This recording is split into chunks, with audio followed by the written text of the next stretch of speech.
Thanks for joining us on lunch. This is Bloomberg Quint. I'm Harsha Subramaniam. The headlines at this hour. Monsoon cheer on Dalal Street. Benchmark indices trade more than 1% higher. Indian 10-year bond yields climb to a 3-year high, stops just short of 8%. Fuel retailers cut prices for the 9th day, even as Petroleum Minister says there's no question of rolling back on deregulation. The government decides to initiate a probe into recent spate of resignations by statutory auditors. Well, we'll get to all of that in a moment, but a quick check on how the markets have been faring.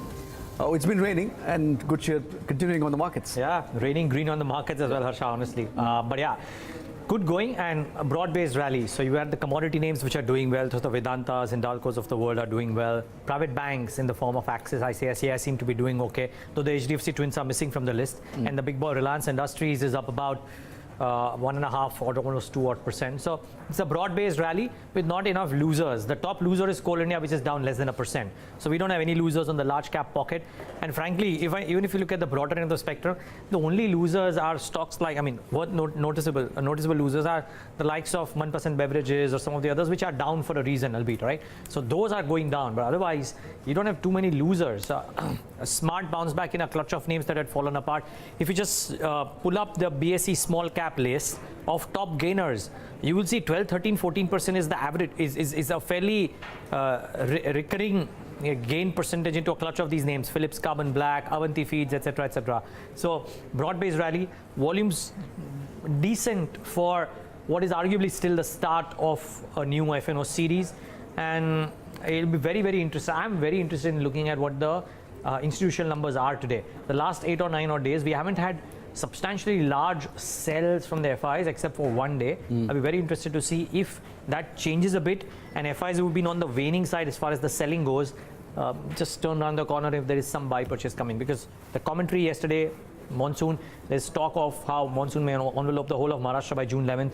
All of that should augur well for the sentiment in the market. Just a quick question, Neeraj, and this is with respect to the sell-off that we've seen in mid-caps.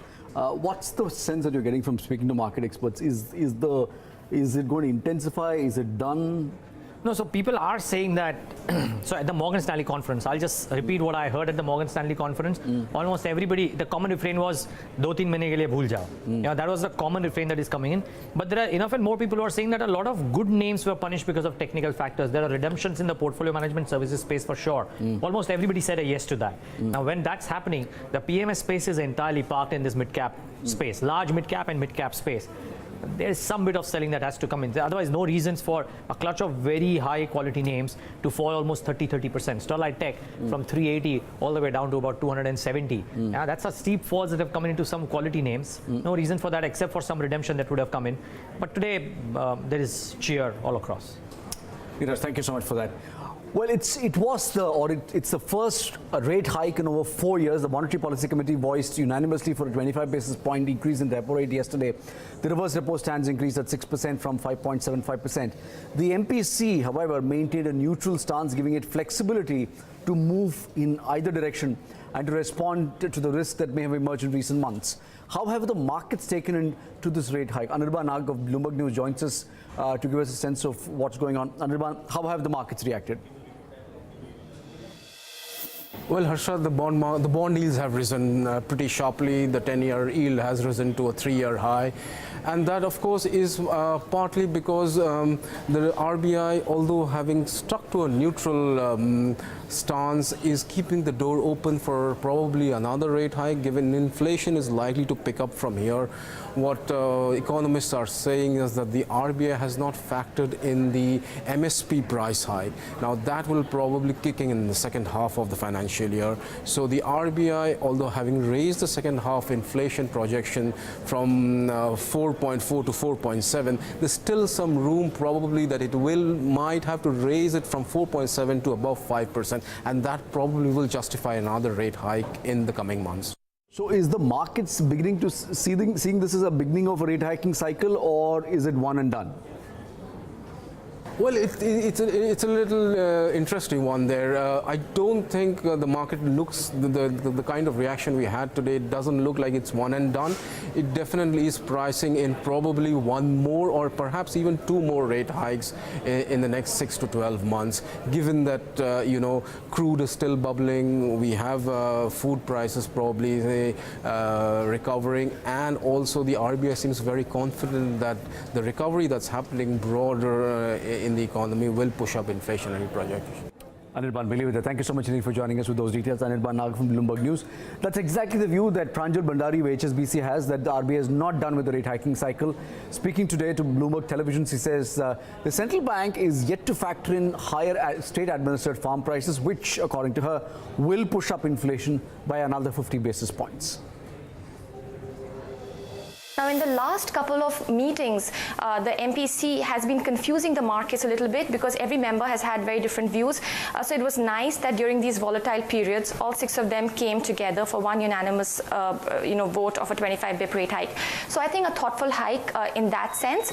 Now, moving ahead, while the RBI did increase its inflation forecast for the second half of the year from 4.4% to 4.7%, I believe that there is more upside to inflation numbers. There is one important government policy on agriculture procurement prices, which the RBI hasn't factored in as yet. And once the RBI factors that in the next couple of months, we believe that the second half inflation projections would be edged higher from 4.7 to about 5.2, where we stand right now. And if that happens, I think there's space for one more rate hike. We're expecting a second rate hike in October this year, and that's it. 50 bips rate hike this year, 25 has already happened. Pranjal Bhandari from HSBC talks saying that she expects another rate hike in October this year, and then it's done. The governor of the RBI yesterday at the press conference said after the policy said that the rate hike was not aimed at defending the currency. But analysts say that the move will only provide a much needed support to the rupee, which has been, remember, weakening against the dollar for quite some time now. Shubhadeep Sarkar now of Bloomberg News has been speaking to some of these analysts. He joins us now. Shubhadeep, we've seen it nearly a 3% weakening against the dollar since April. Rising oil prices also adding pressure to where the currency is going. What's the market now saying about where the rupee is headed? Well, Harsha, the interesting thing is that there was this whole build-up in the run-up to the policy as whether a rate hike will happen. And a lot of analysts forwarded the argument that given that Philippines has hiked rates, Indonesia has hiked twice, one on an emergency basis to support the currency, whether the rate hike, whether there will be a potential rate hike by the central bank to support the rupee. Now, this has been a long-standing debate in India, and whether India's context rate hikes do tend to support the currency. Typically, the reason is because India is a much more closed economy in terms of bond flows, and we have seen, though, over the past several years, the bond limits have opened up much more, but still, if you look at the total outstanding foreign debt, it's still capped at around 5% of the total outstanding debt. Look at Indonesia, which has about 40% of foreign debt. So obviously, it's being a much more closed economy in terms of bond inflows. The question remains whether it does help the currency if there's a rate hike. While the central bank governor yesterday categorically, when asked whether the rate hike will support the currency, he said that the consideration was purely inflation targeting, which is the central bank's mandate. What analysts are interestingly saying is that people, I spoke to HSBC and Nomura, and what they are saying that is, central bank which has a mandate to target inflation and which is seen to be delivering on that in terms of a rate hike being done to see that the inflation doesn't go out of hand or out of the target range. That provides a much needed credibility to the markets and to the central bank. That also has a very positive rub-off on the currency. Obviously, they are not saying that we'll see a runaway rally in the rupee just because of that. But we did see a substantial appreciation yesterday post the rate hike announcement. So basically, interestingly, people are seeing some near-term stability in the rupee, especially also the fact that the US dollar has cooled off a bit in the last week, and also oil prices have kind of stabilized for now. So that all this put together probably seems will support rupee in the near term. Shubhadeep, thank you so much for joining us with those details. Let's also get an external voice. Anant Narayan, money market veteran, professor at SPGN Institute of Management Research. Anant, good having you as always. What did you make of the policy yesterday? A hike of 25 basis points, the comments on both inflation and on growth. Always good to be with you as well. Look, I think it was a balanced policy. I think a rate hike was pretty much called for given the deterioration in inflation and the external context and oil prices since the last policy. The holding of the stance as neutral is interesting. While I'm assuming that all 6 members signed up to neutrality, I would be personally interested in 2 weeks' time to look at the minutes to see if Dr. Patra and Dr. Acharya also subscribe to the theory that this should be neutral. So in a sense, I think they've done a good balancing act by keeping it neutral and doing the hike. And just a quick comment that the Part D of the policy, which is, the non-monetary policy part of including LCR relief, including the change in valuation methodology of state government bonds, I think all of that constitute good reform. Some of it might cause pain to the bond markets in the short run, but I think these are welcome steps, and they kind of went into the background because of the policy itself. But I quite like those steps. In terms of inflation and growth, look, the one point where the MPC statement kind of remains a bit silent or toes the government line is on the fiscal deficit. In fact, it explicitly says that it expects the government to hold up to its commitment on the fiscal deficit. Now, I think that's the part which remains squeezy. We know that the 3.3% fiscal deficit for this year is going to be challenging on 3 counts. GST collections are budgeted to be pretty aggressive. I'm pretty sure that GST collections will go up, but they might still fall short of the budget estimate. There's the MSPs, where again the Monetary Policy Committee has assumed really. So even the 4.7% for H2 number for inflation CPI doesn't assume anything on MSPs. And the last bit is the impact of the fisc on the fisc of oil prices. So all these 3 components, and therefore the entire fisc is a bit of a question mark. And to me, I think, unfortunately, the MPC probably can't preempt the government and say the fisc is a problem, and will have to toe the government line. And that is a bit of a question mark. But otherwise, I do think, given the overall context of, external and fiscal imbalances, we could be in for a couple of hikes more. Anand, specifically on that point about bonds, the RBI has clearly tweaked investors investing in state government bonds to be fixing this at market prices. You say structurally this is a good move. What do you think is the near-term impact?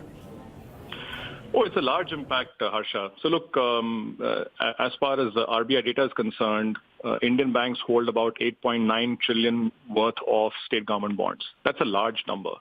Now, the valuation which is being followed for state government bonds held in trading or in AFS books was a forced T plus 25 basis points, whereas the actual market was closer to T plus 50.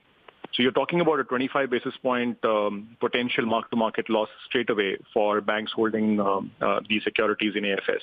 Assuming the entire amount is being held in mark-to-market sensitive book, that could be between 10 to 15,000 crores of a P&L impact. Now, all this is speculation because we don't know what the final methodology for evaluation will look like. But if it is done correctly, it can be quite a large impact.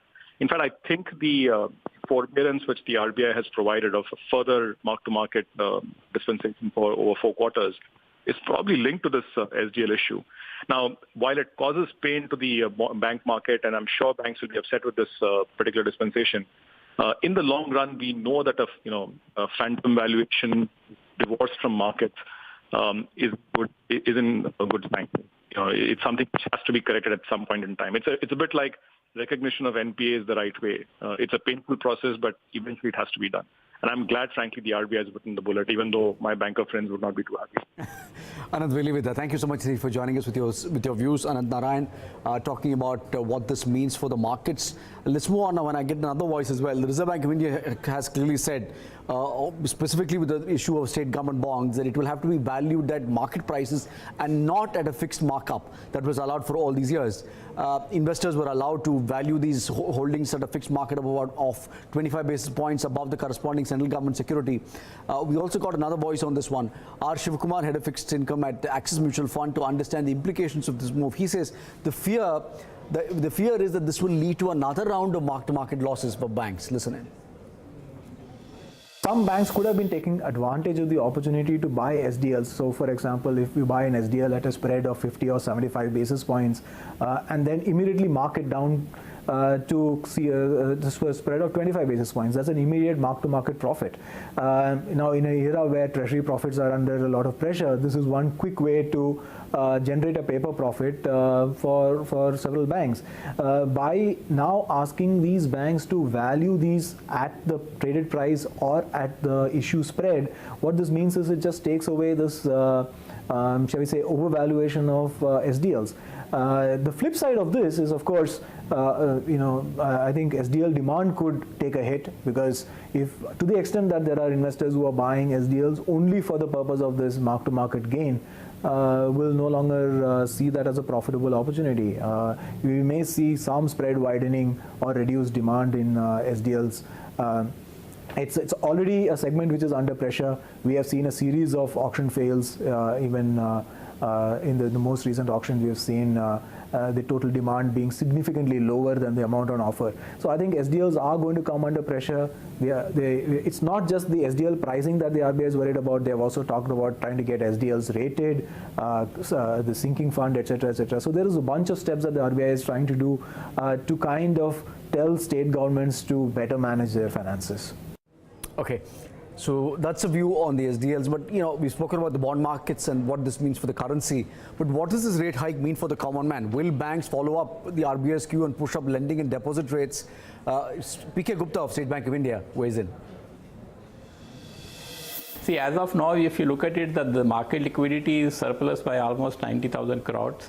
Some banks probably have been short of funds, so they have been raising funds from the market. So with the result that the deposit rates in the markets have gone up in the recent past. How much and how soon this hike by the RBI does get passed on the deposit side, first actually I think still remains to be seen. As I said, as of now the market liquidity is surplus. It will take some time before the banks start raising deposit rates again actually. So once the deposit rates are raised, so it will get transmitted on to the lending rates. As you know that the way MCLR is calculated. So hopefully I think, maybe not this month, but the next month, there could be a marginal hike in the MCLRs, but it won't happen immediately. As I said, the market still is surplus liquidity actually. But yes, there would be ultimately some increase in the rates. Mr. Gupta, since you mentioned liquidity, let me try and understand from you your best place to explain what's going on. Because at a system level, as you said, liquidity is comfortable. Yet one keeps hearing about these liquidity shortages. You're also seeing, banks raise more bulk deposits. So CD issuances, etc., have picked up. What is going on, sir? Is there a disconnect between some banks being short of liquidity? And if so, why, sir? It does seem to be the case actually. As I said, that the system-wide, this liquidity is surplus by almost 90,000 crores. But some banks are definitely having a much higher growth rate in their advances portfolio. The people who have not really been having a huge surplus actually, and as you know that the LCR requirement again has gone up from January. So they have been raising the deposit rates. People have been raising some CD rates. I'm told some private sector banks and some foreign banks do have some liquidity issues. So that is why the CD rates also had gone up. So what the Reserve Bank has also done is that they have allowed the banks to dip 2% more into their SLR portfolio to meet the LCR requirements. So I think that should take some pressure off the hike in the CD rates that had happened in the recent past. That would be a big relief to the banks who have been particularly short of liquidity. So I guess that this hike in the policy rates which the RBI has announced does get blunted to some extent by they are allowing 2% dip into the SLR for the purpose of LCR requirements. Sure, sir. So what is SBI's own liquidity position, broadly speaking? No, we have been very comfortable. I think the whole market generally, if you look at it, it's about 10% excess SLR which the banks are holding. In terms of LCR requirement also, as you know that it is at 90% right now, I think that the market generally is between 120 to 130%. Only a few banks particularly could be having an issue, but the system-wide there is no concern as far as the liquidity is concerned. Okay. So let me move to the bigger picture on the economy. I think the MPC sounded quite confident on growth. And since then, I just saw the credit data, the latest credit data for the recent fortnight, which is showing now 13% credit growth, sir. Are you at your end seeing a pickup in just demand for credit, which is then reflective of stronger activity, sir?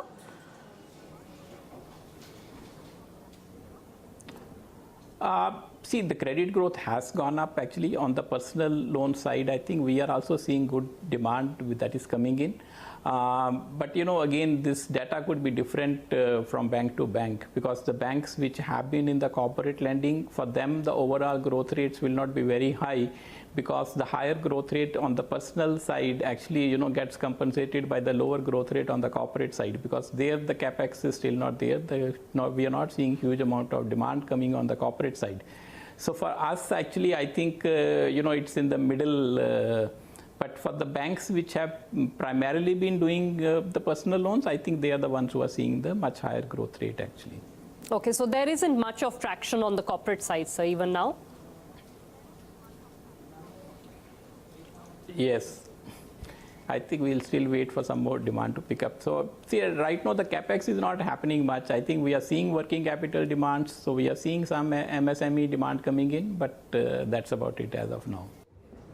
Let's State Bank of India for you.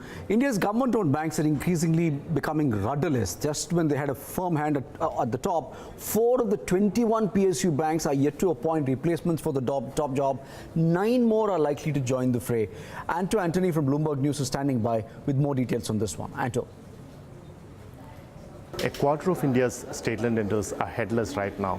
And of the 21 state-led lenders which the country has, 9 of the CEOs are set to step down over the rest of the financial year.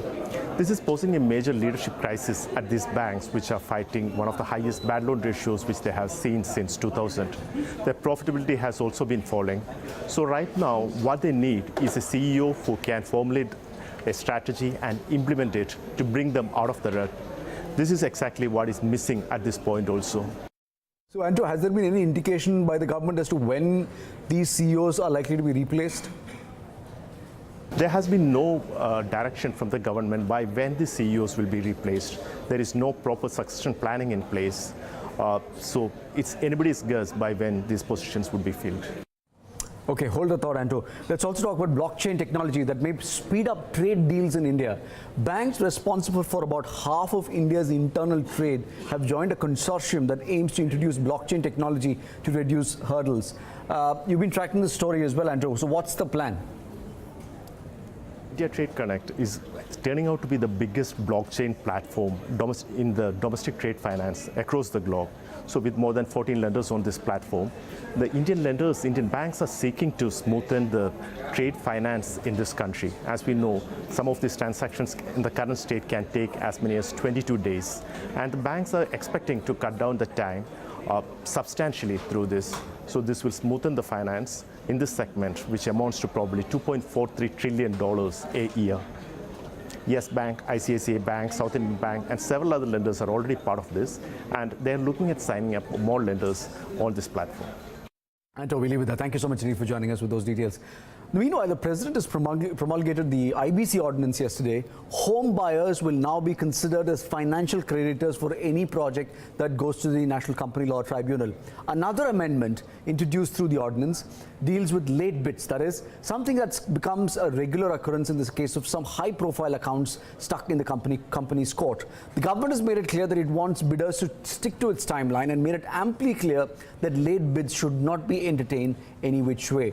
Payaswini spoke to the head of the banking practice at Shardul Amarsar Mangaldas, Sapan Gupta, who says this is the move in the right direction.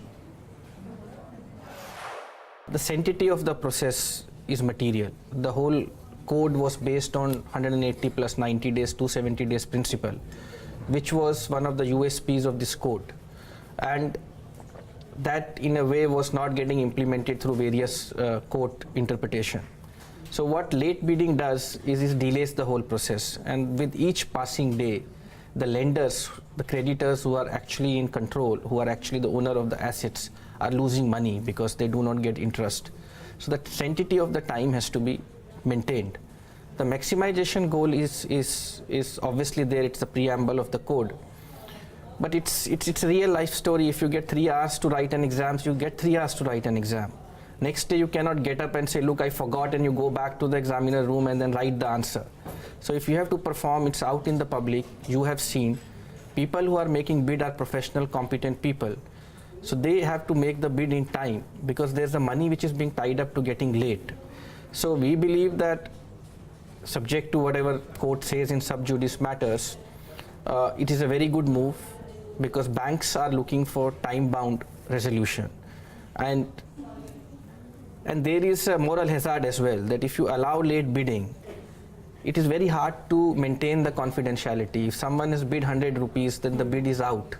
And someone uses that as a base and come back and makes 105, and then it becomes a chicken and egg situation. Yeah. So from that perspective, if sufficient time is given in the first process, 60 days, 90 days, the press release is also saying that there will be timelines. Right.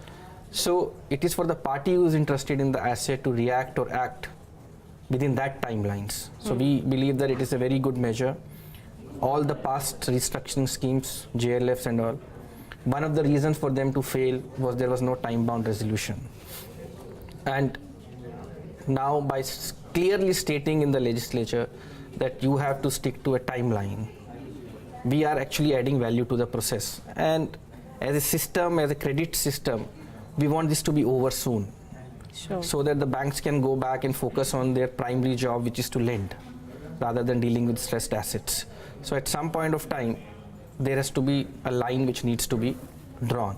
Okay. So we believe that this is a very, very good, good move. I know I'm going to ask you to preempt what the potential arguments could be. That one argument for pending cases could be, look, the law didn't sort of clearly mandate anything on late bidders or negotiating with, bidders who come after the timelines are over. And now that, the legislature has, clarified its intent, the courts should, take a cue from it. Or the other way to look at it would be that, since the law was silent, it should be interpreted probably the way the courts have been interpreting, and this should not be read into pending case situations. So IBBI in its regulation in the recent past, in the last 2-3 months, have come up with a very good concept that with each regulation they have provided the minimum number of days. They have said that if 100 days have passed, then this regulation will apply or will not apply depending on each case. So we are expecting that in ordinance there will be some clarification that if the matter has reached a certain stage, then the ordinance cannot be applied. Okay. Say if a matter was voted and 70% of the lenders voted in favor, earlier it was 75%, so it got rejected, and now it is 66%. Will you take that to re-vote again? Our answer is no. Yeah. Because there's no COC resolution professional has moved out.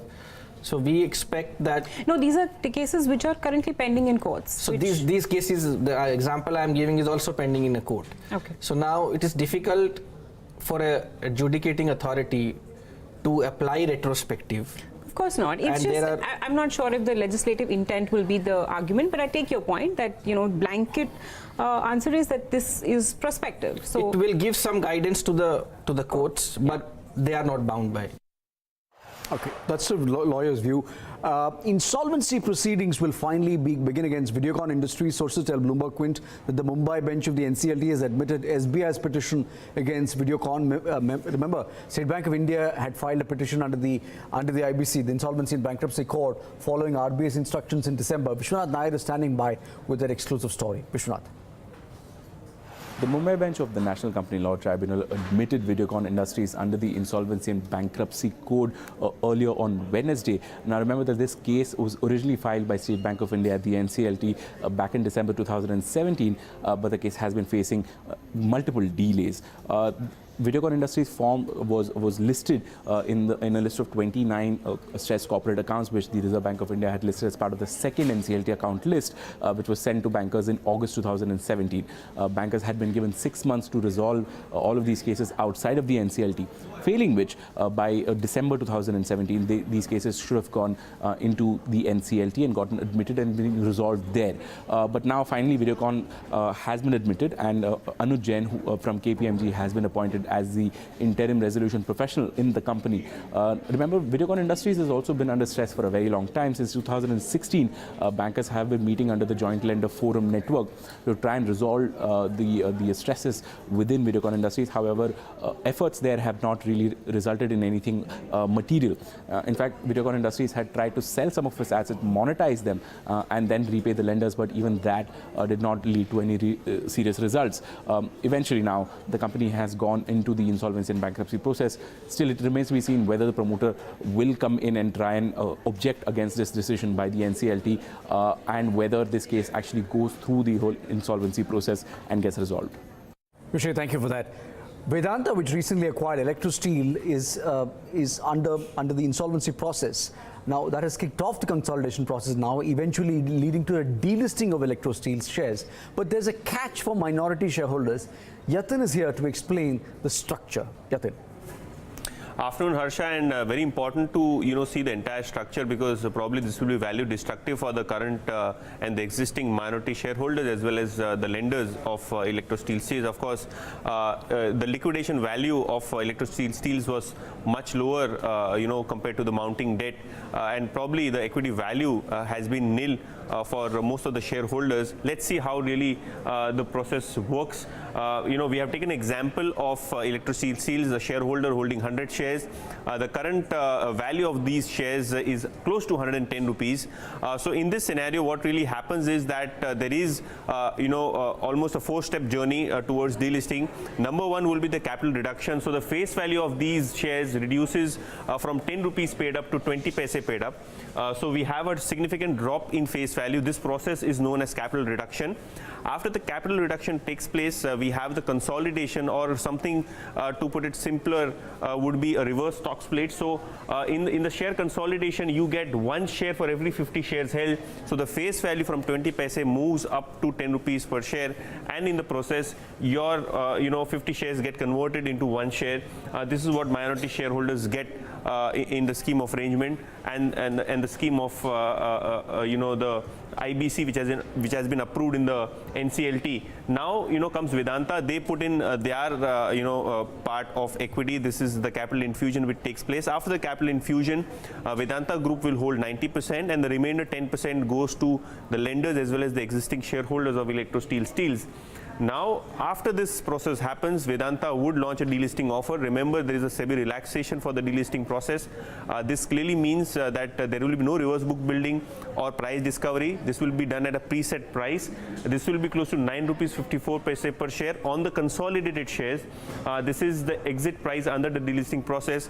Simply, this means that if you were a shareholders, today the value of the share was 110 rupees, and the effective exit price, since your 100 shares become 2 shares eventually, would be 19 rupees only. So clearly a big value destruction for the existing shareholders, and probably if you cannot exit in the open market, probably the final exit offer will be given by Vedanta only at a value of 19 paise per share, which is today, and the consolidated exit price will be 9 rupees 54 paise. So clearly this is something to watch out for as far as the Vedanta plan is concerned for Electrosteel Steel shareholders. Yatin, thank you for putting that in perspective. We'll slip in a break on that note. On the other side, the government initiates a probe into resignation by statutory auditors. We'll tell you more about that on the other side.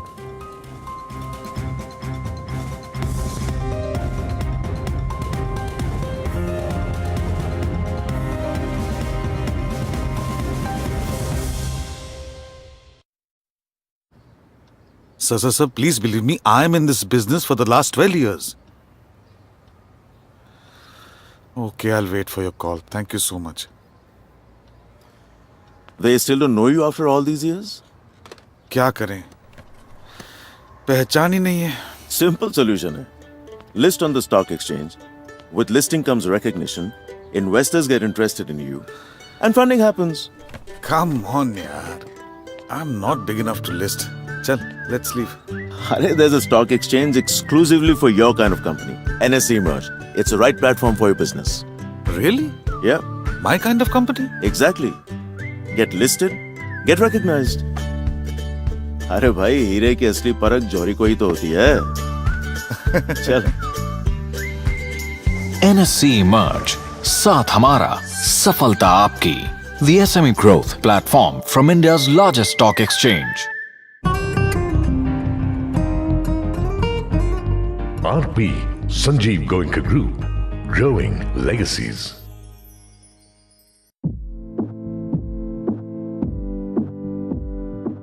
Catching up on news feels like a test match. Want the highlights? We hear you. It's an ocean of news out there. Need a navigator? We hear you. Do you have analysis paralysis? A case of too much information and not enough time? Do you wish someone would just pick the most relevant topics and tell you what you need to know? We hear you. Good morning. You're watching Bloomberg Quint. This is First Word. Curated and presented by Bloomberg Quint's senior-most editors. Weekdays at 8 a.m.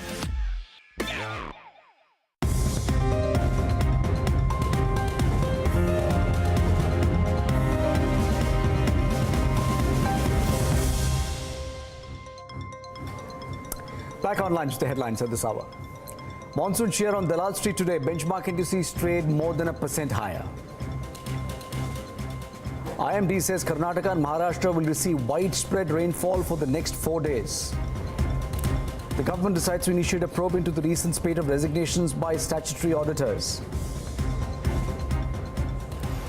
Some monsoon cheer on the markets today. Our government is taking a look at some of those key movers in the last 30 minutes. Some very strong movers, Harsha, in today's day of trade, and a lot of those are coming in gains. As you can see on your screen, the Nifty is advancing by as much as 1.1%, the same for the Sensex as well. And this is amid turnovers which have started to pick up in the last 1 hour or so. So if you consider the cash turnovers, they have seen a little bit of an increase now, just shy of the 20,000 mark. And when it comes to the F&O turnovers, considerably higher than the previous 3 to 4 day average at around 130. So there you have it, around a little less than 11 lakh crores.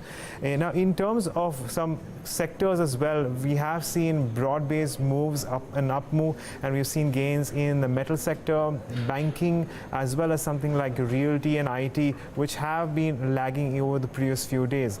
In terms of stocks, so we're keeping an eye on Vedanta, which is the lead gainer on the indices today. This followed by Tata Steel.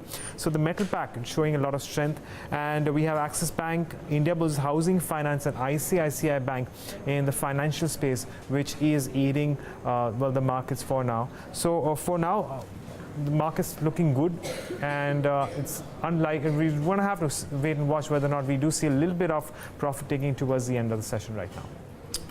Thank you for that. Let's move on. The recent spate of resignations by statutory auditors of companies has caught the government's attention. A government official told reporters that the Corporate Affairs Ministry is investigating the resignations after it received complaints. Nikunj Ori has all the details in this report. The government has initiated investigations against auditors resigning from companies citing inadequate reasons, and the central government now intends to collect more information based on what grounds these resignations were made by these auditors. Queries have been sent under Section 143(12) of the Companies Act based on about 15 complaints that were received by the central government.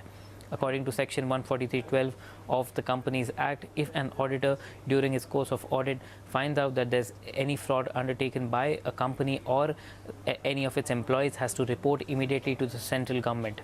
Recently, auditors of Vakrangi Limited, Atlanta Limited and Manpasand Beverages resigned citing inadequate reasons days before signing the annual accounts of these companies. Nikunj, thanks for that. Let's move on. The days of 30-35% margins in generic pharma business is over, says India Pharma analyst at Morgan Stanley, Sameer Bhaiswala.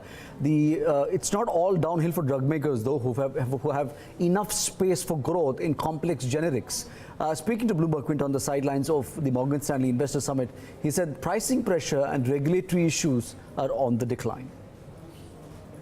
See, there were 3 or 4 key pressure points. Number one was US FDA issues. And what's happened over there is these issues are 3 to 4 years old, and generally that's the time it takes to correct them. So we are coming towards the end of it. Second problem was US pricing pressure. Now versus earlier where there were mid-teen sort of a pricing pressure, now we are coming down to single-digit pricing pressure.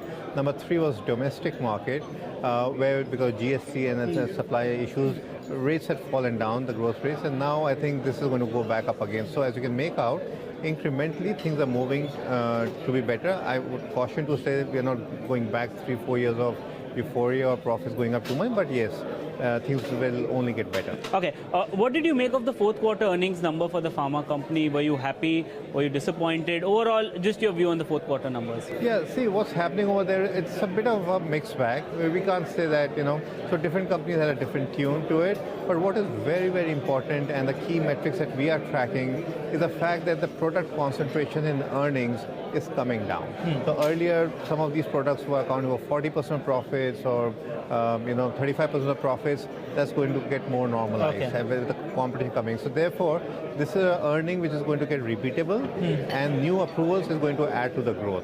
But isn't that bad for generics as such? Because I distinctly remember what Sun Pharma told in the con call that they are focusing more on the specialty side of business, and there's not much incremental growth on the generics. Is that something that you would agree to, that generics is becoming far more obsolete, and it will become obsolete much faster than what anyone anticipated?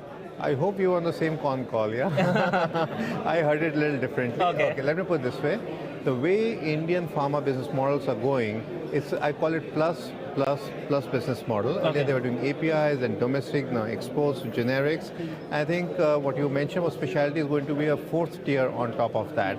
So they have to continue to do what they were doing, and this will add a new dimension to it. So that's point number one. Point number two, as far as the future of the generics is concerned, I think there's reason to be optimistic about it. It's not going to be great as it was before, but it's going to be pretty good. This is the only market which gives you a check size of $100 million or more or little less, that can fund a capex, that can fund your specialty, etc.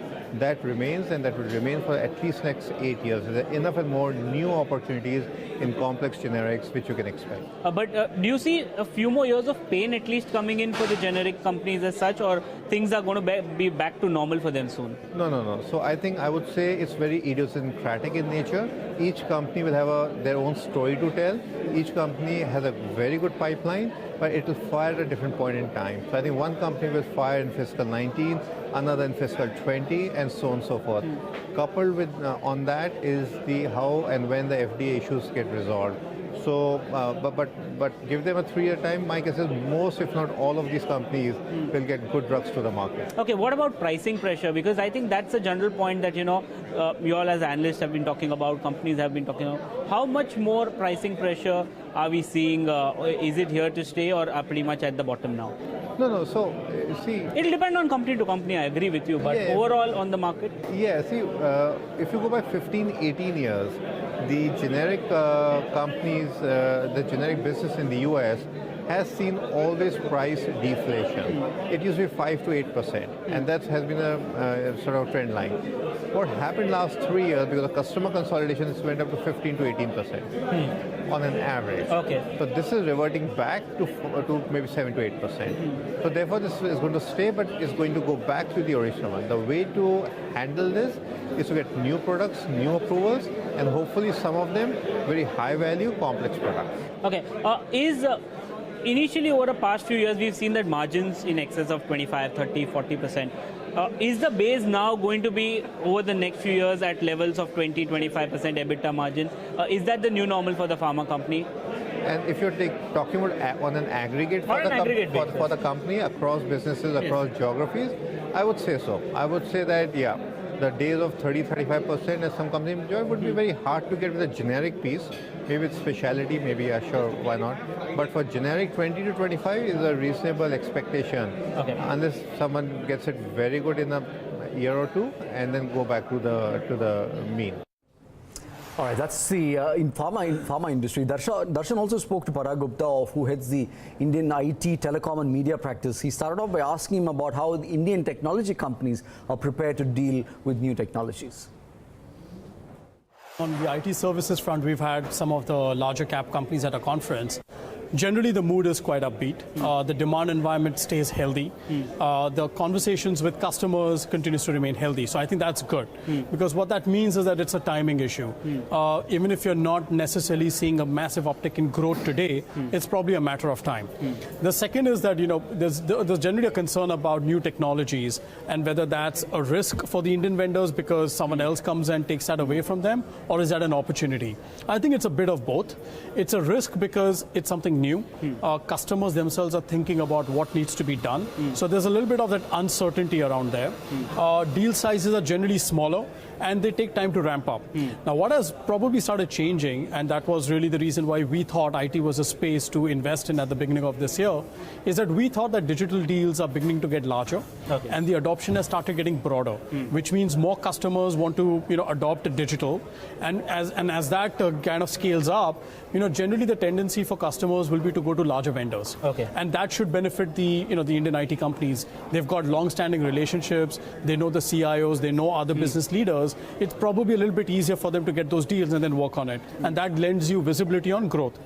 The second is that there was generally some amount of fear amongst customers, especially in the US, with respect to what's going to happen on regulations.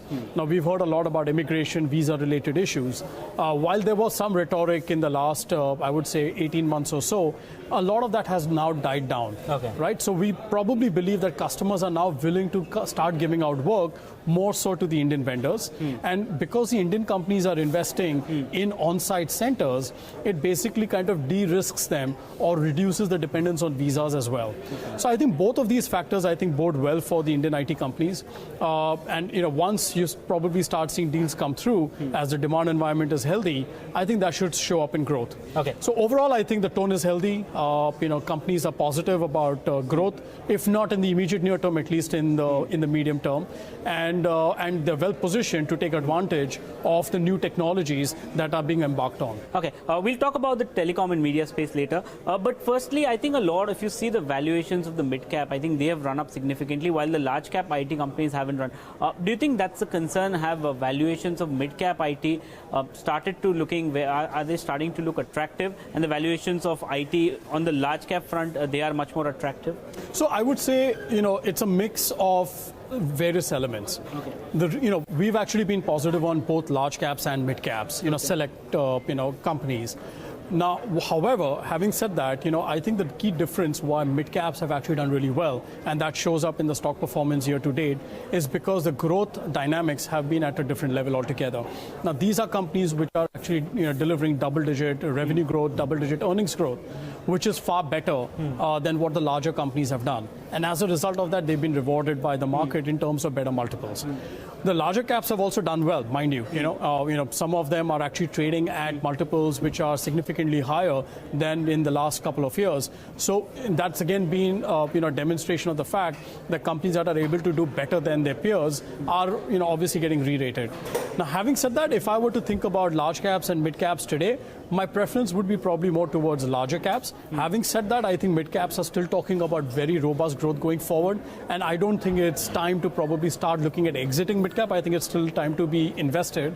But larger caps possibly, are more exciting, given that their dependence on a few clients is much lower. So they kind of de-risked from that perspective. The rupee is depreciating. It's good for the entire industry, but that gives a slightly an earnings cushion for these companies.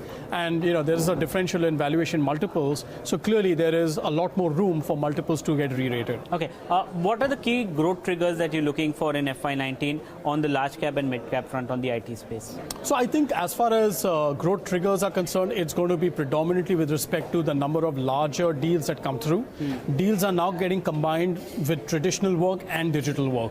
So it's not like you're bidding for one and not the other. You're bidding for one deal which encompasses everything else. So as a result of that, we believe as deal sizes get larger, as more deals come through, that should definitely result in better growth. So what we're really looking out for is deal announcements. A few companies give out quarterly deal win numbers. So if we see an uptick in that, that's, I think, important. The third is that if you're not going to see really any major announcements on immigration, which basically means that there are no real headwinds per se, then I think rupee depreciation is a great tailwind for companies. So overall, I mean, those are some of the key things that we'll be watching out for. Okay, on the telecom front, we've seen a lot of consolidation that is happening in the space. A lot of companies have exited. Do you think pricing pressure will come back to these companies in the next few quarters? So I would say that consolidation has definitely helped, because you're now looking at a situation where there are going to be only a few players, and there's a huge market available out there. 4G rollouts are happening, but there's a massive I would say increase that can still happen on the 4G front, because you still have a large number of subscribers who are sitting on 2G and 3G technologies. So I think it's a paradigm shift in the telecom space. Having said that, yes, the new entrant is a lot more aggressive on tariffs. While we did see some improvement in tariffs later last year, there was some tariff correction at the beginning of this year, which has further increased the pain in the industry. We're not expecting tariffs to move up in a linear fashion. I think it's going to be a bumpy ride, towards 4G migration. But having said that, I think the good thing is, with fewer players, companies that are able to withstand the pressure on ARPUs today will probably emerge as stronger players going forward if they are able to invest in networks, if they're able to invest in customer experience. So you have to really watch out for those kind of companies. But in my view, yes, tariff pressures are here to stay for a bit more, because the new entrant is obviously focusing a lot more on customer acquisition. And if that means that ARPUs need to remain at lower levels for long, it potentially would be the case. Okay, that's Parag Gupta, Morgan Stanley. America's growing appetite for shrimps may fast be filling up. India, which is the largest shrimp exporter to the US, sold more in April, but at marginally lower prices. Samit Sarkar is standing by with the details on this one. So India's shrimp exports to the US grew around 18% in value terms compared to last year, which is the slowest rate reported in the last 8 months. Now, earlier the exports were rising in the range of around 36. It was on an average a growth of around 36%, and for the month of April compared to last year, it has been around 18%. But still, it is a growth. Now, if you see the total shrimp imports in US, which is the key shrimp market for India, grew by around 4% in April, taking the total imports to close to 45,688 metric tons in the month of April. Now, of this, US imported nearly 35% of shrimps from India in the month of April. Now, Apex Frozen Foods, which generates nearly 76% of its revenue by selling its shrimp in the US market, says that the demand growth is primarily due to the shrimp price correction that we have seen recently, and it also expects the demand to remain firm and steady as consumption increases going forward. Now, on the prices front, if you see, shrimp realizations have been falling. Now, it has fallen for the 6th consecutive month. In fact, from its peak, if you see, that was around $10.73 per kg. It has corrected by around 10% to $9.56 per kg, and this is due to the strong supply condition that we have seen in the international market. Soumya, thank you so much for joining us with those details. Monsoons have arrived in Mumbai, right? In keeping with the Met Department's projection, it's been raining across the city and its adjoining areas for some time now. A new update put out by the IMD suggests it's going to get stronger now. And joining us on the phone line is from Pune is the long-range forecast at IMD DS Pai. Mr. Pai, thank you so much for joining us today. What is your near-term forecast?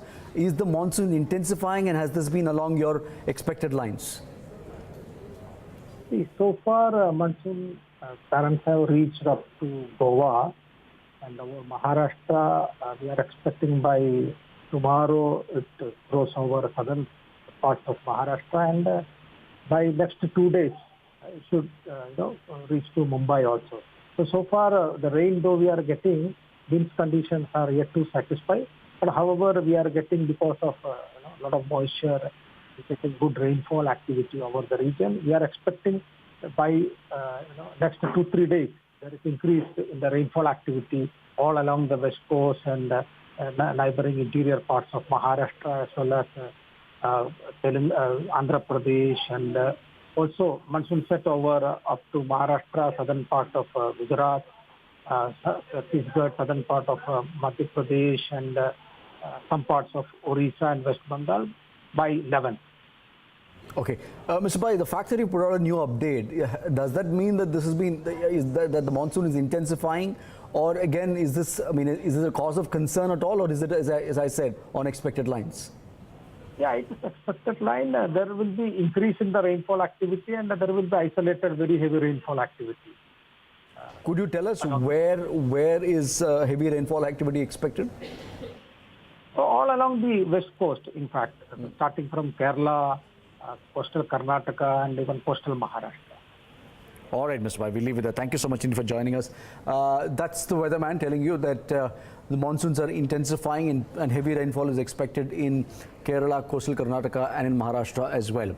We'll wrap up the show with the Forbes list that's released their list of world's top paid athletes for 2018, with the top 100 earning $3.8 billion combined. The list also features India's cricket captain Virat Kohli. Here's the special report.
Out of time on the show. Thank you so much for joining us today. Countdown is up next.